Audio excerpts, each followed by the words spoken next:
Deep breath. Hey guys, my name is Lexi and welcome to my first ever podcast. So I'm a knitter in Connecticut and I started this podcast because I would like to journal some of my knits. And on top of that, I don't have a ton of knitty friends. A lot of people I know are not really into the craft. So I felt like it would be worthwhile to kind of just document what I'm up to and share it and see what comes back. So with that, I guess we'll get started. I think I'm going to follow kind of the normal podcast status quo. So maybe we'll start with finished objects, move on to works in progress, and then talk about some acquisitions. So let's get started. All right, so my first finished object, I mean, everything is kind of a finished object at this point because this is the first podcast, so everything is new. But something I finished within the last, I would say month and a half is a Novice sweater by Petite Knit. So I'll show you here. Hopefully this is in frame, but yeah, so I knit this sweater out of 2 strands of yarn. So the first was a yarn that was actually pretty special. A friend of the family owned a yarn shop locally in the area, and unfortunately she passed away a few years ago. But prior to that, I had asked her to dye me some yarn, and this is actually the yarn. Hopefully it's showing up for you guys. I wanted something that was sort of could go with anything, a lot of different outfits. She was really well known for doing crazy splashes of yarn and really bright, fun colors, but I kind of challenged her and asked her to do something that was a little more subdued and something that I could work with in a variety of different projects. So unfortunately, I'm not sure what the base is. I think if I remember correctly, it's a superwash merino. But I held that together with a strand of lace mohair. It's silk and let's see, I have the label here. It's 28% silk and 72% kid mohair. So really, really soft. It's actually by Dirty Water Dye Works, which is a local to me yarn company. And I love working with their mohair. For me, it's next to skin soft. I really can wear this, even though it has a bit of a kind of a funnel neck or a mock neck. I can really wear it next to my skin and it's not too much of an issue. So I'm sure a lot of you are familiar. I'm just gonna pull out the pattern here because I won't remember, but I'm sure a lot of you are super familiar with the Novice sweater by Petite Knit. It comes in bust measures of 91 centimeters to 161 centimeters, geez. And it's got a gauge of 16 stitches by 21 rows, 4 inches in stockinette stitch on 6mm or US 10 needles. Suggested needles, US 9, US 10, so, traditionally you do the collar and the ribbing, in the smaller needle. So like I said, I held this 2 strands of yarn together to get this gauge, and I really like it. It's got a lot of drape, very comfortable to wear, and something for me, it's new because I've been knitting a long time, but I really haven't knit garments. I don't know what it was. I just got stuck in a rabbit hole of hats and accessories and scarves, and I guess I just was a little intimidated maybe to knit garments, but in the last year, I've really picked it up and I've just kind of gone crazy and haven't looked back. So for me, I felt like the circular yoke sweater is super easy construction. I think if you're gonna start out, for me, it just seems like something that was easier to do rather than more complicated constructions. Not to say that you couldn't, and I definitely want to explore and move on to some other constructions, but yeah, so I've had a great time with this pattern. I think everyone knows, and I'm sure everyone's, maybe a little sick of hearing about Petite Knit, but her patterns are just really, tried and tested, right? And so I was happy to knit this as one of my first sweaters. A second finished object I actually don't have here with me. It's another Petite Knit pattern, and they're the penny gloves. I have a lot of single skeins in stash. Like I said, I did a lot of accessory knitting, particularly a lot of beanies and hats. So if I went to a yarn fest, I would just pick up a single skein and that would be my little, takeaway. But sometimes it's challenging to figure out what to do with them. And so my sister's birthday was approaching and I thought, okay, I'm gonna go in stash and kind of see what I can use up.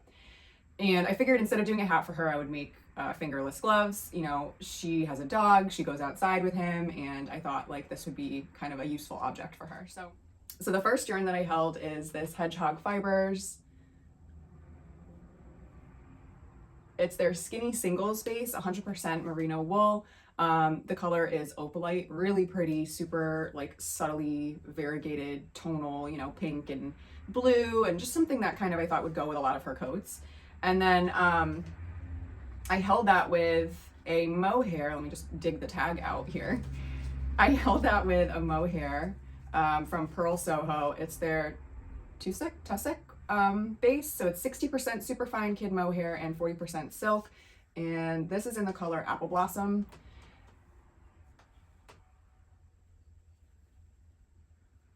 So to be honest, the last time I went on Pearl Soho's website, I was looking for mohair, and it seems to me like they may have changed their offering. Granted, I think I bought this particular skein quite a while ago, so you could just see the combination together. I think it's really pretty.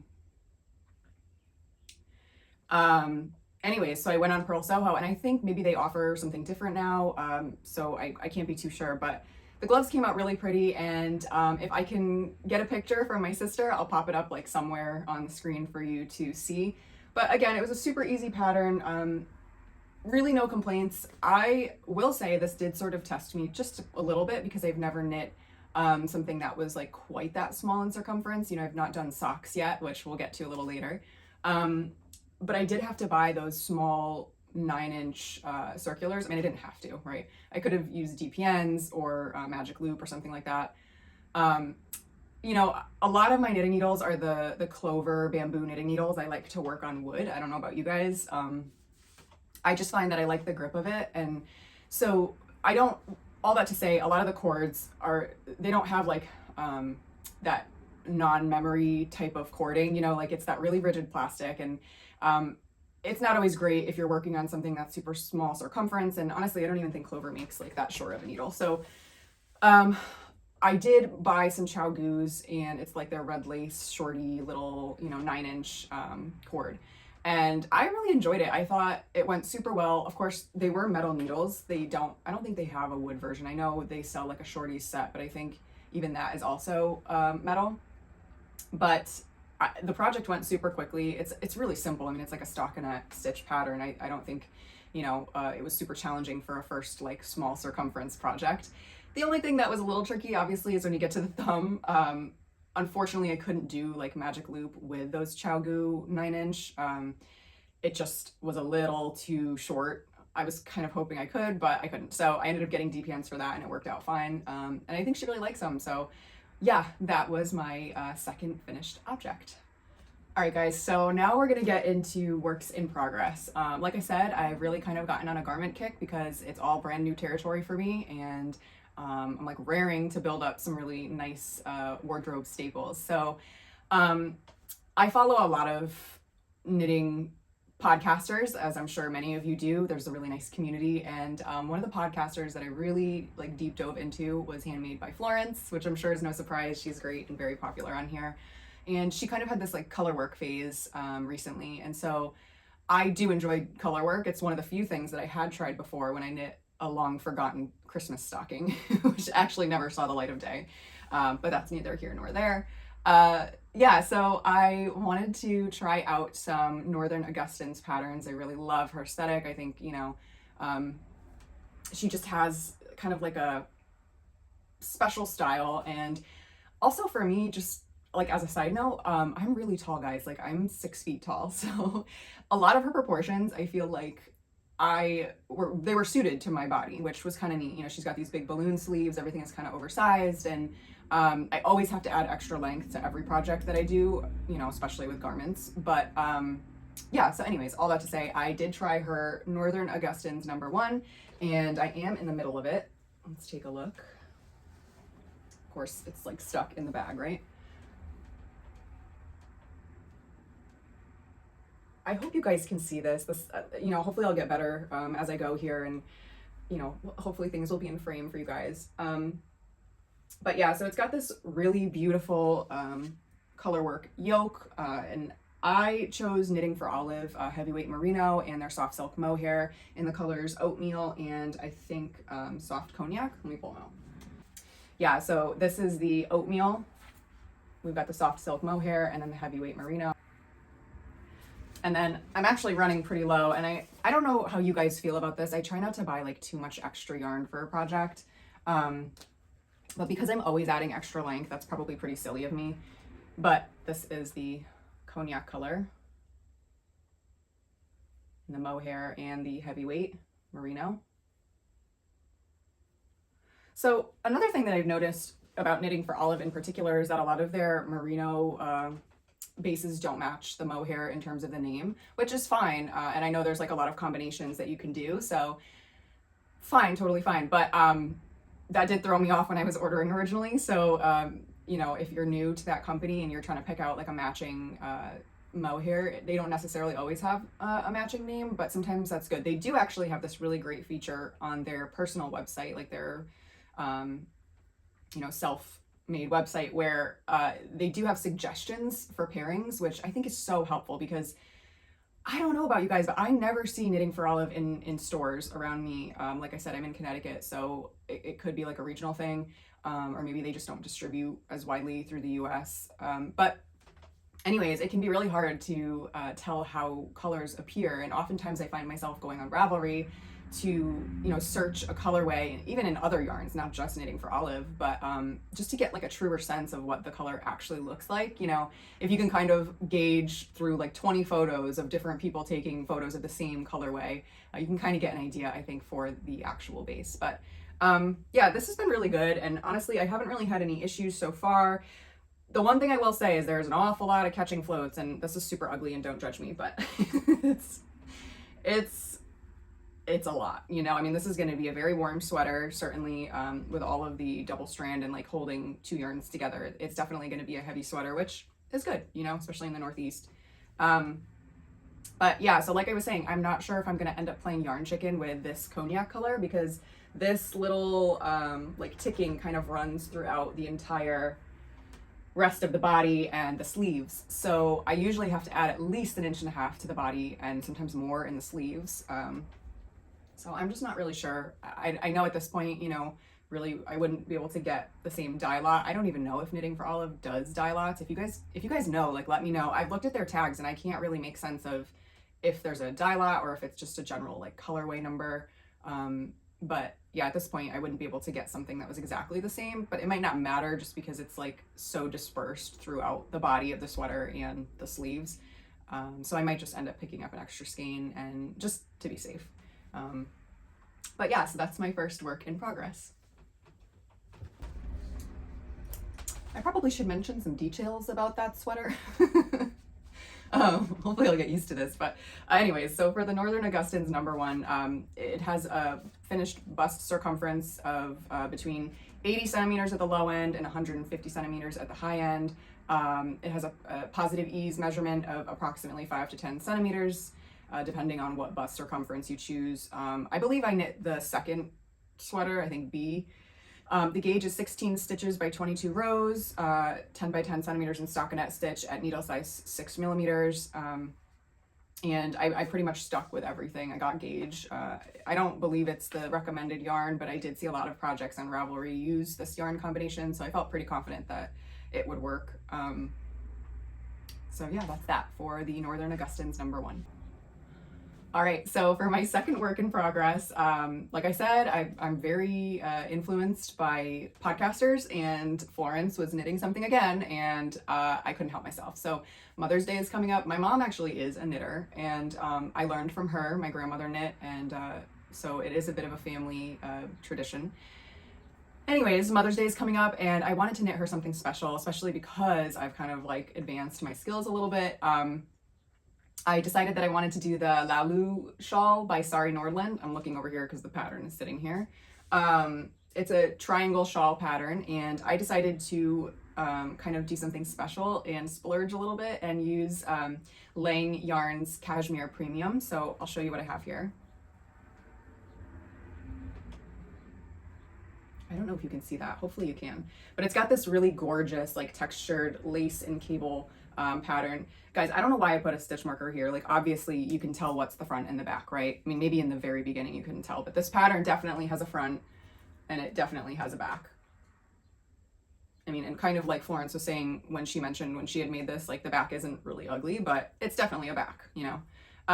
And so for me, I wanted to try it because I've never done lace work before, you know, and I know Sorry Nordland has some really gorgeous lace work patterns.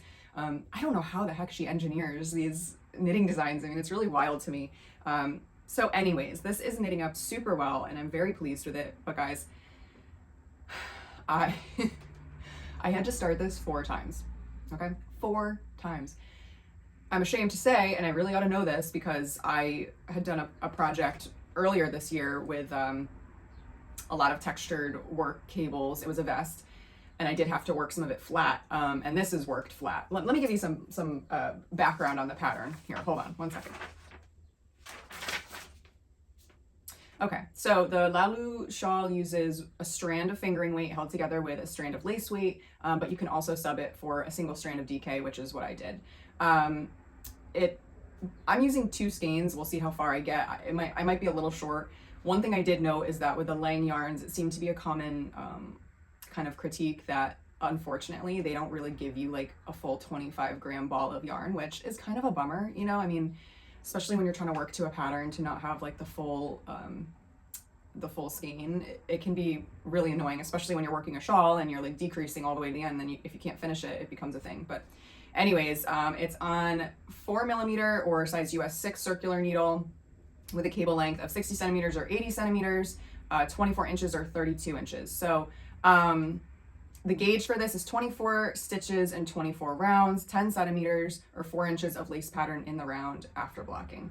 So I got gauged pretty easily with this, but okay, going back to my like dum-dum moment, I forgot that when you're using a chart, you need to read the reverse side from the left to the right. Yeah, I made that mistake like 3 times. I'm like, why does this look like trash? Like, I was like, what is going on? And that's what it was. I really ought to know. And, you know, I guess it's just kind of being more, I guess, of a beginner knitter. You know, you really just don't think about those things. It's not really a critique of the pattern because it was really for me to know. But like, maybe there could have been a note that said, hey, like, don't forget. But really, it's on me. And that's my mistake. But anyways, so it is a gorgeous pattern and I'm super happy about it. And funny story, I'm going to talk about a few acquisitions later in the podcast, but my mom and I had gone to a local yarn fest recently, and we're walking around and kind of just browsing and looking at things, and like she stops dead and she like turns and looks and sees this pattern knit up in a different yarn, like it was just happened to be there, and she was like so interested and she started like to inquire about the pattern and this and that, and I was like, wait, Mom, stop. It's like, I gotta tell you, I said, I'm knitting you this shawl for Mother's Day, so just look away and keep going. And we were laughing so hard. I mean, it's so typical of us to have like really similar taste. And what are the odds of all the things in that festival? You know, she stopped and she was all jazzed about this pattern. But yeah, so anyways, I'm really excited to have it finished and knit it up for her. Hopefully I'll get it finished before Mother's Day. And yeah, I think it's a beautiful pattern. It's a beautiful material. I've never knit in cashmere before, so such a treat. And yeah, I can't wait to see it all finished. All right, guys, so now we're going to move on to a few acquisitions. This month was a little unusual just because there was a yarn and like fiber wool fest in the area, and they really don't happen super often, but there's, I think, 2 a year that I usually try to get to. But anyways, so I did pick up a few things. I was trying to be conservative because I had my eye on a few other patterns with summer weight yarns. And that's actually one thing I noticed is at this festival, and most of the time I would say, you don't see a lot of offerings for summer weight yarns or like linen blends, cotton blends, things like that. But regardless, I did stop at a few booths, and the first stop for me was Dirty Water Dye Works. Again, I'm going to mention this small business. I believe they're out of Massachusetts, but I'm not completely sure. Anyways, yeah, had to do it. It's more of their silk and mohair blend, silk and kid mohair. Just hopefully you guys are seeing how pretty this is. This is their Cool Waters color, and I am really hoping to make a blouse #1 light by My Favorite Things knitwear. So I've been seeing this kind of all over the place. I'm sure you guys have as well. I've seen iterations of it. I know there's several different designers that have like this all over mohair long sleeve blouse available. I really love My Favorite Things knitwear in terms of their aesthetic. I haven't knit any patterns from them. I know another podcaster that I really like to follow is Rebecca from Hip Knit Hooray. I find her so soothing. She's just like, I don't know, it's so great. She made a, I think it was a blouse number one light. I think that's what it was. Hopefully, correct me if I'm wrong. But it was in this bright fiery orange color, and I thought that was so fun. But anyways, I went for this kind of soft, sweet blue color because I have a lot of like linen pants for the summer, and I'm hoping this could be like a nice layering piece. So hopefully this will get on the needles. No promises. Part of this podcast for me is I just didn't want to pressure myself with any deadlines. So, you know, hopefully it's just like inspiration and fun, just fun to talk about and for us to all chat about in the comments. If you guys have knit this pattern before, or any kind of like light mohair blouse type pattern, and you know, there's one that you really love or you would recommend, let me know, because like I said, I'm looking for that type of thing, and you know, I haven't cast this on yet, so I could still change my mind, right? Yeah. Okay, my second acquisition is this really gorgeous fingering weight, actually 2 skeins. So this blend is really neat. It's 70% BFL, 20% silk, and 10% cashmere. Really gorgeous. I don't know, this color really spoke to me. And like I said, I'm trying to think about summer knits, and I don't know about you guys, but I saw Sari Nordland's last podcast about her new book that's coming out called Summer Knits. And when I was like searching on Ravelry for some summer knits that I could potentially shop around for at this festival, a lot of her stuff popped up because I think she recently created the Ravelry pages for all of her patterns. I don't believe that you can purchase them yet as of the date of filming this, but I'm sure they'll be, you know, available soon. I think her book is actually up for pre-order, which I'm super tempted by, but anyways, I'll pop a picture up of the blouse that I was thinking, or not blouse, it's like a camisole, like a lacy camisole that I was thinking of doing in this yarn. I don't remember the name of it, but super lovely, super lightweight. I think it's something that, you know, you could obviously layer with and put under like jackets or cardigans, you know, for the nighttime or as fall comes around, because I think this color would be really nice for fall. This colorway is called Vagar. I believe that's a Blood and Fire reference, right? Like Game of Thrones. I read all those books, guys, but like, is like, I don't know, in one ear out the other. Like there's so many names and characters. It's just like great read, but holy moly. This brand is really neat. It's Plies and Hellhounds, and I'll pop a little kind of thing of her Instagram up. I think she took a little footage that day of her booth at the festival. If I can find it, I'll put it up for you guys. But I'm really super excited to work with this yarn. It's all hand dyed and just really lovely and nuanced, and all of the colors are sort of like rich and saturated, but also grounded. You know, I think for my skin tone, like I don't know if any of you experience this, but like if I'm looking for a foundation, everything is always a little too like, I don't know, saturated. I think I have more of a desaturated skin tone. Maybe I'm wrong. But anyways, I kind of go for things that maybe lean a little less like bright and colorful. As you can see of all the things that I've kind of shown today, yeah, things just sort of lean a little softer, a little more toned down. Yeah, so I'm really excited to work with this yarn, and hopefully I'll be able to show you some kind of cast on with it soon. All right, guys, so you're gonna laugh at me. Like I was mentioning, I've never knit socks before, but somehow I decided to commit to a yarn club by, let me try that again, a yarn club by Hedgehog Fibers. So I'm a huge fan of Hedgehog Fibers. I have knit a lot of beanies with their yarn, and I just kind of became obsessed with it. Like I know I just said that, you know, I need like desaturated yarns, but I also really appreciate like pops of color and speckles and just like really vibrant, beautiful like artwork basically. So I did sign up for one of their like clubs, and it was their citrus club. It's a 3-month club, so there's 3 skeins, and I chose their sock yarn base. Looking back, I probably could have chosen, they have 2 sock yarn bases, I believe.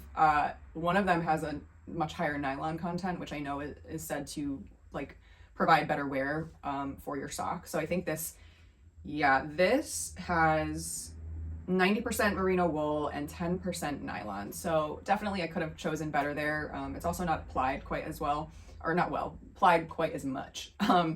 Anyways, let me show you. So there's 3 skeins, and there's March, April, and May. So I've opened the first 2 skeins. So this is March. Hopefully you can see. This is Citrus Burst Club March 2025. Really fun, kind of like this grapefruit color. It's got a lot of like orange through the bottom and definitely some flecking. And I couldn't help myself, but I had to get like a little skinny single to sort of go with it. I don't know, what do you guys think? Do you think this would be like a cute combination if I did some stripes or something? Hopefully, right? And then the April yarn is also really pretty. So again, Citrus Burst Club, April 2025, same blend, really pretty. Gosh, I really hope I'm doing this right. And then I also got another skinny single. So funny thing about these skinny singles, I order from Wool & Company quite often. I just really appreciate like the variety that they have, and you know, they do winding if you need that, and then they also have like their free shipping. And they do offer like discounts on a certain selection of yarn when you buy like a larger quantity. Funny thing about this color, right? So this is like an exclusive for Wool & Company. It's just kind of like almost an undyed base. I don't know if it's been dyed or not, but this took 2 months to get to me, which is wild. Like, makes sense, right? And the company Hedgehog Fibers is from Ireland, and obviously it's a custom colorway, but how funny that like the most basic color took so long. But I'm glad to have it, and I'm really excited to work with it. And just sort of like speaking to the nylon content and things, I have heard that holding a thread of nylon, like serging thread with the yarn, helps to like add durability to your socks. So what did I do? I went out and bought this like serging thread. I really hope that it's the right thing. It's woolly nylon thread, and I think it is, based on like a lot of the commentary that I've seen. I even like went on Reddit and was going down that rabbit hole to try to see if there was like a certain type of thread that was suggested, but we'll see how it works out. I'm hoping that it does add extra durability, but if not, then it's just a learning experience, and you know, we'll keep it moving. But if you guys knit socks and you can speak to holding a nylon thread with your work, and you have opinions on that, I would really love to know, because that would be great for everyone to learn, right? If you're new to socks. And then just sort of going on with this, I got this great book, The Sock Project by Summerlee Knits, or just Summerlee, not Summerlee Knits. Not everything is knits, right? Yeah, so my mom just really like sweetly gifted me this, just because she knew I was interested in socks, and I really don't know anything about construction. Like I said, I knit one lonely stocking one year, and that's, I guess, a giant sock, right? But yeah, she's not a sock knitter either, so she really didn't have much to contribute in that way, and I think she's kind of interested in learning a little bit about socks too. So I know this is a really popular book. I'm sure you've seen it presented before, but there's just some really neat, like fun stripy socks in here, and she goes through different heel constructions, and she's, very clever. Her writing style is just super laid back and fun and anecdotal, and yeah, so I am excited to kind of look through this more and hopefully cast on some socks and something to show you, have maybe some sock action to show you, right? Okay, so the last little thing I just thought I'd show you is just a fun journal. Really fun journal that I picked up at Home Goods recently. It's embroidered. It's got this really pretty texture. It's just sort of blank inside. It's got lined notebook paper. And the reason I'm showing you this is kind of just tying it in for the podcast, right? I want to journal this process, and I want to kind of look back and just like see where I've come. I think it's really important to have consistency, and not to get too philosophical or anything, but it can be therapeutic sometimes to just journal what you're doing and write things down. And certainly it helps, if you have to look back at notes and maybe, yarn composition or things like that. So I'm hoping to fill this up with some really beautiful project notes, and hopefully it will be helpful to me in the future. And, at the very least, it's just really pretty, right? All right, guys, so thank you so much if you've stayed to the end of my little chatty podcast. This is my first episode, so we'll just see where it goes from here, and hopefully some of this resonated with you guys, or you found it interesting or helpful, or maybe you just have it on in the background when you're doing other things like knitting or whatever you may be up to. But But I really appreciate you being here, and you know, please leave me some notes down in the comment if there's something that maybe you would change, or I don't know, you'd like to see more of, or whatever. Just say hi. But anyways, yeah, like, subscribe, comment, and I will see you in the next one. Bye.